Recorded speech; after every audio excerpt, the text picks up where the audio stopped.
दोस्तों 15 अगस्त को पीएम मोदी ने लाल किले की प्राचीर से सेकुलर सिविल कोड का जिक्र किया, जिस पर अंजना ओम कश्यप ने डिबेट बुलाई। डिबेट में कांग्रेस के प्रवक्ता आलोक शर्मा और बीजेपी प्रवक्ता को बुलाया गया, लेकिन डिबेट में मजा तब आया जब कांग्रेस प्रवक्ता आलोक शर्मा ने गोदी एंकर अंजना को धोना शुरू किया। अंजना के साथ साथ आलोक शर्मा ने बीजेपी के प्रवक्ता सुधांशु त्रिवेदी की भी खूब धुलाई की। अंजना ने कोलकाता कांड को याद दिलाते हुए कांग्रेस को घेरने की कोशिश की, लेकिन इसमें बीजेपी प्रवक्ता फंस गए। लेकिन हद तो तब हो गई जब अंजना भी बीजेपी प्रवक्ता पर टूट पड़ी और एक कर्रा सवाल पूछते हुए बीजेपी प्रवक्ता को लपेट लिया। इन सबसे बीजेपी प्रवक्ता चिढ़ गए और हिंदू मुस्लिम करने लगे, लेकिन उनका ये कार्ड भी आलोक शर्मा ने एक झटके में धराशायी कर दिया। दोस्तों डिबेट बहुत शानदार है, अंत तक देखिएगा। चलिए आपको आगे की डिबेट दिखाते हैं।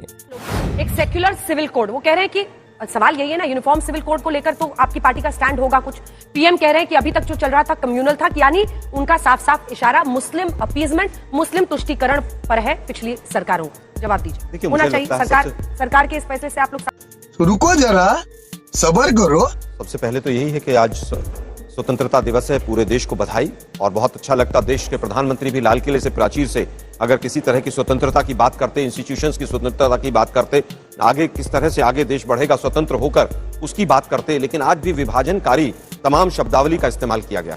लेकिन हम देश को आज बधाई देना चाहते हैं कि आज लाल किले की प्राचीर से तो तिरंगा फहराया ही गया, आज आरएसएस के मुख्यालय में मोहन भागवत जी ने आज वहां पर भी तिरंगा फहराया, जहां 52 वर्षों तक तिरंगा नहीं फहराया गया था। और जो आरएसएस के तमाम लोग कहते थे कि 3 जो संख्या है वो हिंदू धर्म में गलत है, आज वो तिरंगा फहराया गया जो 2 रंगों की बात करते थे। देश को बधाई।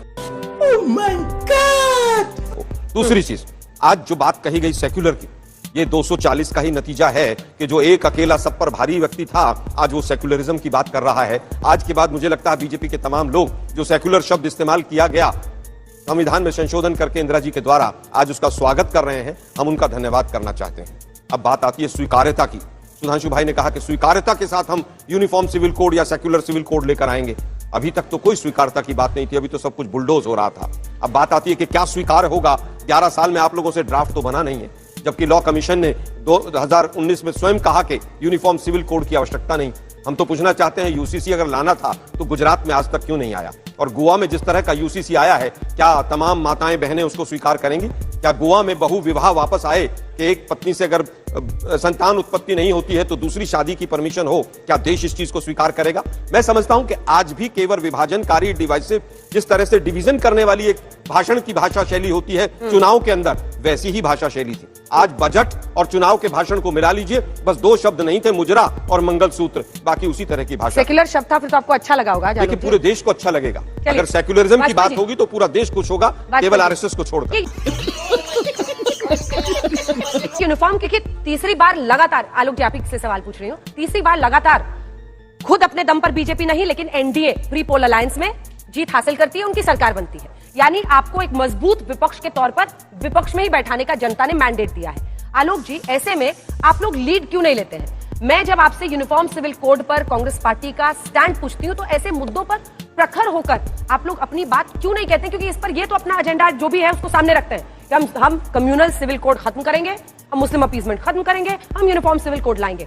अगर मल्लिकार्जुन जी कह रहे हैं, खड़गे साहब, कि अब देश राहुल गांधी की तरफ देख रहा है, तो राहुल गांधी की इस पर सोच क्या है? क्या ये एक वाजिब सवाल नहीं है? देखिए, मैं समझता हूं कि विभाजनकारी बीजेपी की सोच के ऊपर हर चीज के ऊपर प्रतिक्रिया दी जाए और वो भी हवा में, मैं नहीं समझता कि एक जिम्मेदार विपक्ष का काम होता है। यूनिफॉर्म सिविल कोड हो, 10 साल से uniform civil code, uniform civil code, uniform civil code सुनते चले आ रहे थे। आज तक तो ड्राफ्ट किसी ने देखा नहीं। आज नया एक शब्द आ गया, सेक्युलर सिविल कोड, उसका ड्राफ्ट जब आएगा तो उसके ऊपर बात करेंगे। लेकिन दुर्भाग्य यह है कि जिन राज्यों में 25-25 साल से आप वहां पर काबिज हैं, जिसका एग्जांपल गुजरात है, क्या वहां पर यूनिफॉर्म सिविल कोड के ऊपर एक बार भी चर्चा हुई? 2022 में आप भी अहमदाबाद थे, हम भी अहमदाबाद थे, 5 लोगों की एक कमेटी बनी थी अहमदाबाद के अंदर, गुजरात के अंदर। क्या उसके ऊपर कोई एक कदम कोई चला? क्या उसके ऊपर एक डिबेट हो सकती है? एक काउंटर प्रश्न है मेरा। आज तो पीएम ने लाल किले से बोल दिया है। सर सवाल समझिए मेरा, मैं आपसे पूछ रही हूँ, हिंडनबर्ग की रिपोर्ट, खाली यही मुद्दा रहेगा या फिर देश में जो बदलाव बड़े बीजेपी कर रही है, और ये इससे बड़ा बदलाव क्या हो सकता है? मौलिक रूप से अभी तक जिस तरह से ये देश चल रहा था उसमें एक बहुत बड़ा परिवर्तन होगा यूनिफॉर्म सिविल कोड। आप कह रहे हैं इस पर हम वेट करेंगे ड्राफ्ट का। देखिए, मुझे लगता है कि क्या कब होगा। और लाल किले की प्राचीर से मोदी जी ने बोल दिया। मोदी जी तो लाल किले की प्राचीर से बहुत झूठ बोलकर गए। धारा 370 पर भी झूठ बोलकर गए कि धारा 370 मैंने हटा दी। अगर किसी के पास कागज है तो दिखाइएगा मुझे। अब ऐसे में लेकिन सुधांशु त्रिवेदी जी, सिर्फ कोलकाता की चर्चा कुछ दिनों तक हो जाए, सिर्फ निर्भया कांड की दिल्ली में चर्चा हो जाए, इससे ये बात भी नहीं खत्म होती कि उन्नाव रेप कांड हो, हाथरस रेप कांड हो, या फिर जो हमारे महिला रेसलर्स का आरोप था यूपी में, उस पर आपकी सरकार का जो रवैया रहा, और ये तो आपकी पार्टी के लोग थे, तब भी उनको कितने दिन तक बहुत आजादी से वो घूमते रहे, और जो पीड़िता थी उन्हीं के परिवार वाले बैकफुट पर रहे। तब आपकी ये महिला सुरक्षा की जो बड़ी बातें थी वो कहां गायब हो गई? मैं सारी बातों को याद दिलाना चाहता हूं। उन्नाव कांड के ऊपर यूपी पुलिस के डीजीपी ने प्रेस कॉन्फ्रेंस करके मैटर को सीबीआई को रेफर किया था। याद कर लें, कोट कर लें, ओपी सिंह उस समय डीजीपी थे, उनकी प्रेस कॉन्फ्रेंस को जाके चेक कर लें। दूसरी, आप स्थितियों को देखें, जो रेसलर्स का विषय था, जो उनकी मांग थी, नंबर 1 ब्रजभूषण शरण सिंह कुर्सी छोड़े, कुश्ती संघ की, छोड़ा गया। सेकंड, जांच शुरू हो। थर्ड, इंडियन ओलंपिक एसोसिएशन जांच करे, वो भी। फिर कहा गया नहीं, पुलिस की जांच कोर्ट की निगरानी में हो, तो वो भी किया गया। मैं तो केवल 2-3 सवाल रखना चाहूंगा। क्या बनारस में बीएचयू में जो घटना घटी थी, उनके जो आरोपी थे वो 2 महीने तक मध्य प्रदेश के अंदर चुनाव प्रचार नहीं कर रहे थे? क्या उनको तमाम जो बीजेपी के लोग नहीं थे, क्या उनको न्याय मिल गया? क्या उस बच्ची को न्याय मिल गया? क्या बनारस में फास्ट ट्रैक कोर्ट बनी? क्या अंकिता भंडारी के जितने हत्यारे थे और जिस तरह से सबूत मिटाए गए, क्या उनको न्याय मिल गया?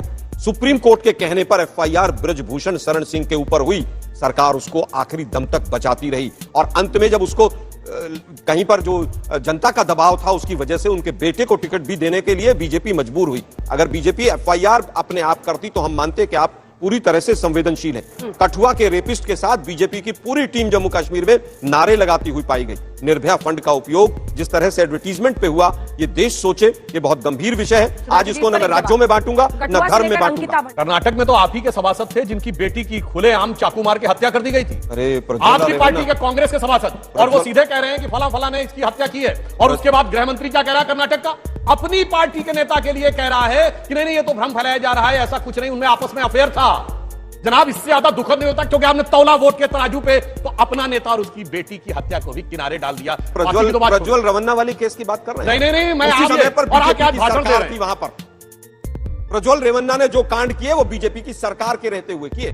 एक नोटिस दिखाइए जो इन्होंने नोटिस नहीं आया तो इसका मतलब मोदी अरे भाई, रेपिस्ट अगर घटना हुई, लॉ एंड ऑर्डर किसके हाथ में है? फिर कहूंगा लॉ एंड ऑर्डर किसके हाथ में है? वो नोटिस देगा। अगर नोटिस दिया और तुरंत हमारे हाथ में जैसे केस आया वो वापस आके गिरफ्तार हुए। फिर कहूंगा कि देश कर्नाटक सरकार का दिखाओ ना कि एक सीरियल रेपिस्ट के लिए वोट मांगते हुए कर्नाटक में पकड़े गए थे, क्योंकि चाकू मारने वाला मजबूत मजहब वाला था, वो मजबूत वोट बैंक वाला था।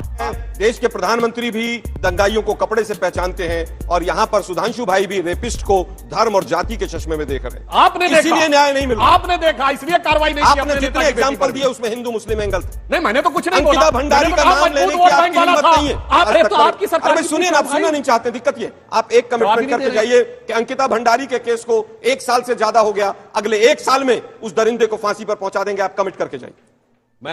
अब बोल